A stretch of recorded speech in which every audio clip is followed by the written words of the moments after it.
Hello friends, welcome to our channel. तो friends, आज हम स्टार्ट करने वाले हैं जो कुमार गौरव सर के जीके जीएस का ब्रह्मास्त्र बैच है, उसकी 7th क्लास का रिवीजन करने वाले हैं। इससे पहले मैंने आपको 6 क्लास करा चुका हूं, जिसमें हमने लास्ट वाली क्लास में पढ़ा था लॉर्ड हॉर्डिंग के बारे में, जो 1844 से और 48 तक रहा था। और आज हम पढ़ने वाले हैं डलहौजी के बारे में, और इसका टाइम पीरियड है 1848 से और 1856 तक। तो इसके टाइम पर क्या हुआ था, देखो, सेकंड आंग्ल सिख युद्ध, जो कि 1848 से और 1849 तक हुआ था ये। और 1849 में पंजाब को अंग्रेजी राज्य में विलय कर लिया जाता है। उसके बाद व्यापक सिद्धांत, जिसे बोला जाता है राज्य हड़प नीति, इंग्लिश में बोलते हैं इसे डॉक्ट्राइन ऑफ लैप्स, इसका जनक था ये। तो राज्य हड़प नीति का जनक कौन था? डलहौजी। और जो राज्य हड़प नीति के तहत जो शिकार राज्य बना था, पहला शिकार राज्य, तो सतारा था, जो कि 1848 में इसका शिकार हुआ था। झांसी ये 1853 में। नेक्स्ट आता है इनाम कमीशन। तो इनाम कमीशन क्यों बनाया गया था? जिससे कि जो कर रहित जागीरें थीं, उनका पता किया जा सके और उन्हें छीना जा सके। तो इसके लिए इनाम कमीशन बनाया गया था। 1856 में अवध को कुशासन के आधार पर अंग्रेजी राज्य में विलय कर लिया जाता है। नेक्स्ट आता है 16 अप्रैल 1853 को पहली ट्रेन बम्बई से थाने तक चलती है, जो 34 किलोमीटर चलती है। उसके बाद नेक्स्ट आ जाता है कि भारत में रेल यातायात का जनक डलहौजी को कहा जाता है। तो डलहौजी को भारत में रेल यातायात का जनक कहा जाता है, क्योंकि जब सबसे पहली ट्रेन थी वो इसी के टाइम पर चली थी, 16 अप्रैल 1853 को। नेक्स्ट आता है भारत में पहली बार डाक टिकट का प्रचलन। तो ये कब होता है? 1854 में। तो भारत में पहली बार डाक टिकट का प्रचलन 1854 में इसी के टाइम पर होता है। नेक्स्ट आता है, देखो, 1853 ईस्वी में कलकत्ता से आगरा के बीच पहली बार बिजली से संचालित तार सेवा की शुरुआत होती है। तो बिजली से संचालित तार सेवा की शुरुआत कब होती है? 1853 में, डलहौजी के काल में। नेक्स्ट देखो, अब नेक्स्ट दिया है कि वुड डिस्पैच नीति। तो वुड डिस्पैच नीति लागू करने वाला कौन था? तो वो डलहौजी था। किससे संबंधित थी ये? तो ये शिक्षा से संबंधित थी, जो कि 1854 में लागू होती है। नेक्स्ट आता है 1854 में सार्वजनिक निर्माण विभाग, जिसे बोलते हैं पीडब्ल्यूडी, की स्थापना इसी के टाइम पर होती है। नेक्स्ट है, देखो, आईआईटी रुड़की की स्थापना। तो वो भी कौन कराता है? डलहौजी कराता है। और इसे आधुनिक भारत का निर्माता कहा जाता है, क्योंकि इसने काफ़ी सारे काम किए थे, जिसकी वजह से इसे आधुनिक भारत का निर्माता कहा जाता है।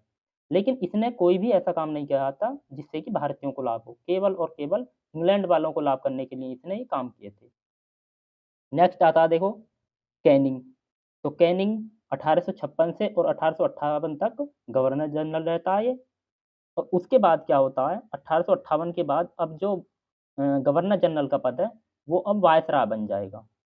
तो ये क्या, भारत का अंतिम गवर्नर जनरल, या कहीं भारत का फर्स्ट वायसराय, क्योंकि वायसराय बनने वाला यही होगा पहला। नेक्स्ट आगे देखो, अब नेक्स्ट दिया है कि भारत का फर्स्ट वायसराय हो जाता है ये। और शासन जो है अब वो ईस्ट इंडिया कंपनी के हाथों से सीधे क्राउन मतलब राजा के हाथों में पहुंच जाता है। ऐसा क्यों हुआ था? क्योंकि इसके टाइम पर 1857 की क्रांति हो जाती है। तो इसके कारण अब ईस्ट इंडिया कंपनी के हाथों से शासन क्राउन के हाथों में पहुंच जाता है। नेक्स्ट है, देखो, 1857 की क्रांति इसी के टाइम पर होती है। और इसकी जांच के लिए एक आयोग बनाया जाता, पील कमीशन। तो पील कमीशन किससे संबंधित था? 1857 क्रांति से। नेक्स्ट आता है विधवा पुनर्विवाह अधिनियम। तो इसी के टाइम पर पारित हुआ था 1856 में।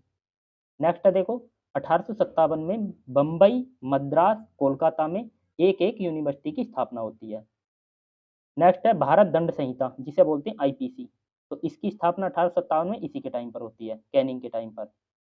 1861 में 3 हाई कोर्ट, बम्बई, मद्रास और कोलकाता, इन तीनों की स्थापना होती है 1861 में।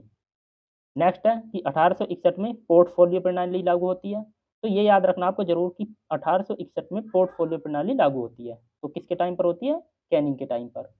नेक्स्ट आ जाता है 1857 में महालेखा परीक्षक, जिसे अब क्या बोला जाता है? कैग, नियंत्रक एवं महालेखा परीक्षक बोला जाता है। उस टाइम पर बोला जाता था महालेखा परीक्षक। तो ये पद कहाँ से बना था? 1857 में, इसी के टाइम से। अब नेक्स्ट देखो, नेक्स्ट आ जाते हैं अब देखो, जो गवर्नर जनरल थे वो पद खत्म हो जाता है 1858 के एक्ट के द्वारा, और भारत के वायसराय बनने स्टार्ट हो जाते हैं। तो अब जो गवर्नर जनरल था उसे ही क्या कहा जाएगा? भारत का वायसराय कहा जाने लगा। तो 1858 में ब्रिटिश संसद द्वारा पारित अधिनियम के तहत गवर्नर जनरल को भारत का वायसराय कहा जाने लगा। और जो पहला वायसराय बनता है वो कौन बनता है, मैंने अभी पीछे बताया था आपको, लॉर्ड कैनिंग, जो 1858 से और 62 तक वायसराय रहने वाला है। तो इसकी डिटेल हमने पढ़ चुके हैं पीछे। अब पढ़ते हैं हम एल्गिन के बारे में। तो एल्गिन जो वायसराय बनता है ये 1862 से और 63 तक बनता है, और इसके टाइम पर बहावी आंदोलन का दमन किया जाता है। और नेक्स्ट है देखो कि 1853 में धर्मशाला में इसकी मृत्यु हो जाती है, और धर्मशाला कहाँ पर है, हिमाचल प्रदेश में। नेक्स्ट वायसराय आता है सर जॉन लॉरेंस। तो ये 1863 से और 69 तक रहता है। इसके टाइम पर कैंपबेल आयोग का गठन होता है जो अकाल से संबंधित था। तो कैंपबेल आयोग किससे संबंधित था, अकाल से संबंधित था। भारत एवं यूरोप के बीच प्रथम समुद्री टेलीग्राफ सेवा शुरू होती है जो 1865 में शुरू होती है। नेक्स्ट देखो अब, नेक्स्ट आता है कि लॉर्ड मेयो। तो लॉर्ड मेयो का शासनकाल कब तक रहता है, 1869 से और 72 तक।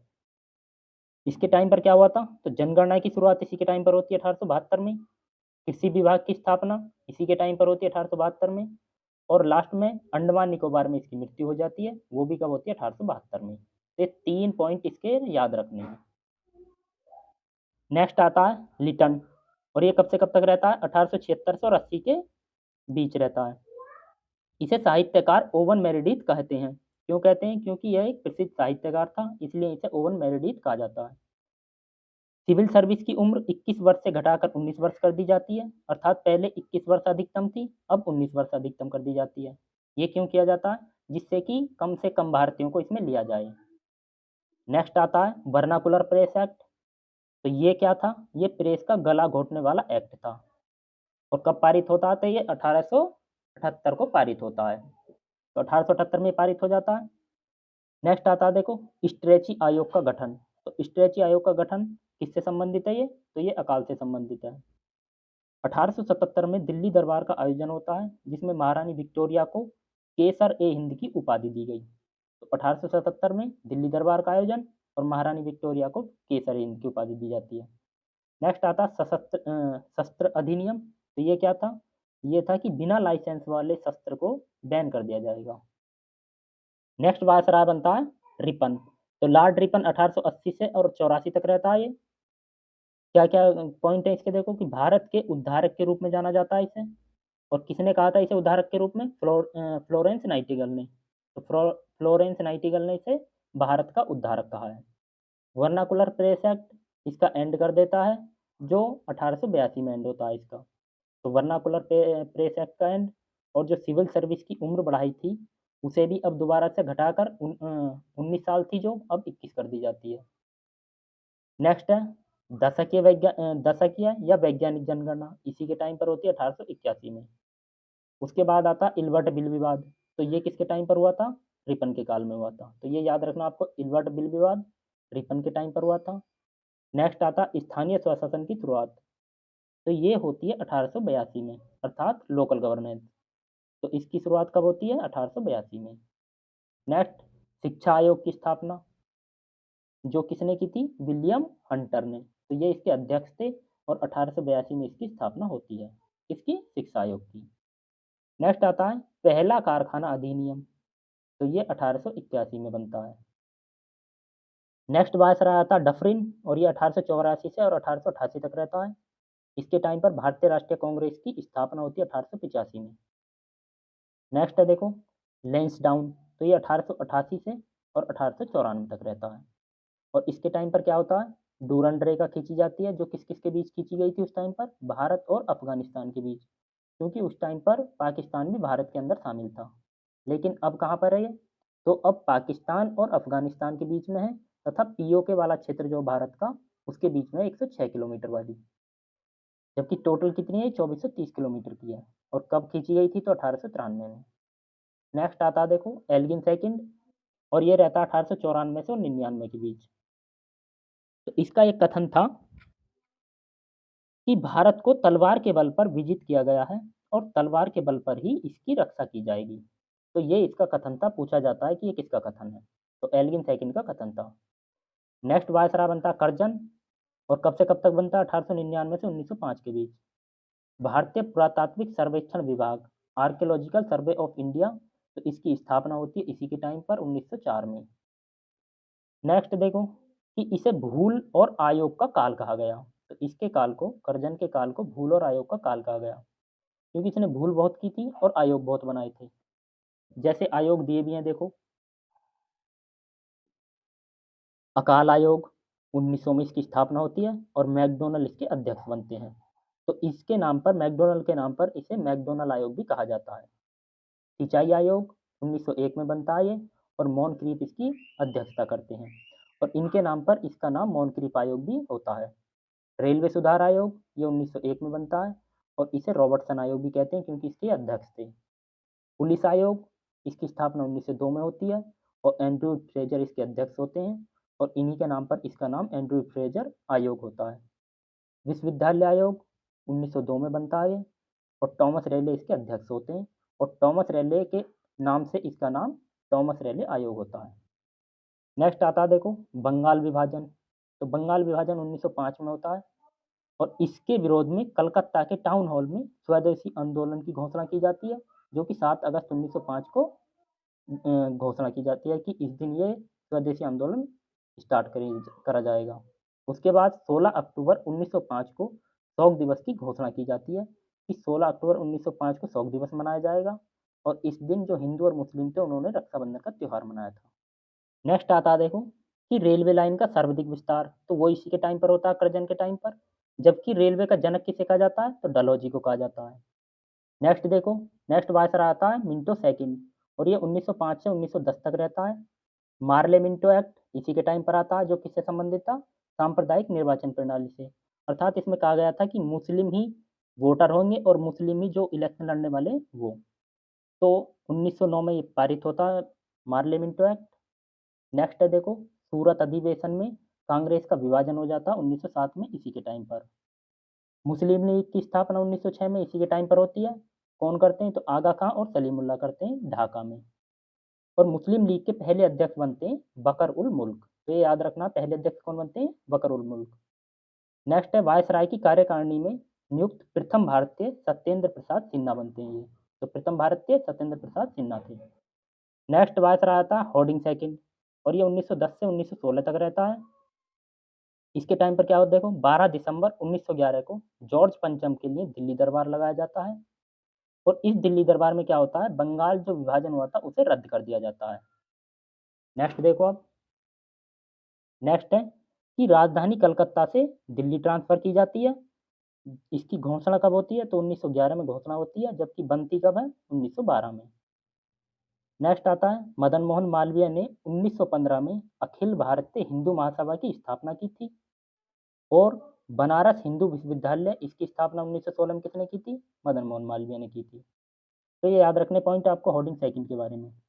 नेक्स्ट आता है देखो चैम्सफोर्ड, और ये 1916 से 21 तक रहता है। इसके समय पूना में प्रथम महिला विश्वविद्यालय की स्थापना होती है 1916 में।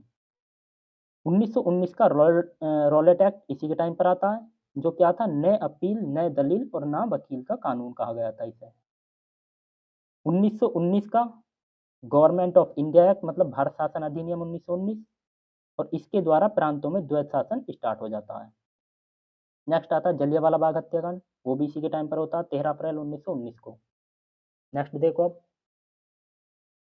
नेक्स्ट है देखो असहयोग आंदोलन, तो ये 1920 में इसी के टाइम पर स्टार्ट होता है, चैम्सफोर्ड के टाइम पर। अब नेक्स्ट वायसराय आता है रीडिंग, तो रीडिंग बनता है 1921 से और 26 के बीच।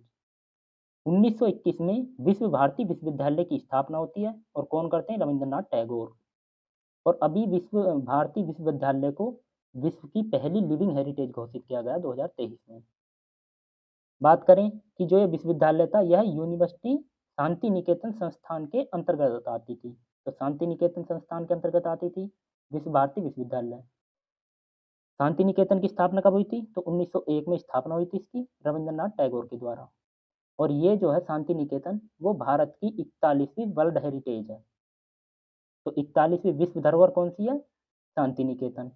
और अभी 42वीं कौन बनी है 2023 में, वो होयसल टेम्पल बना है कर्नाटक का। नेक्स्ट देखो कि केरल में मोपला विद्रोह इसी के टाइम पर होता है 1921 में। नेक्स्ट वायसराय बनता इरविन, और ये 1926 से 31 तक रहता है। 1927 में बटलर समिति का गठन होता है जो देशी रियासतों से संबंधित थी। तो बटलर समिति देशी रियासतों से संबंधित थी। साइमन कमीशन का भारत आगमन होता है इसी के टाइम पर।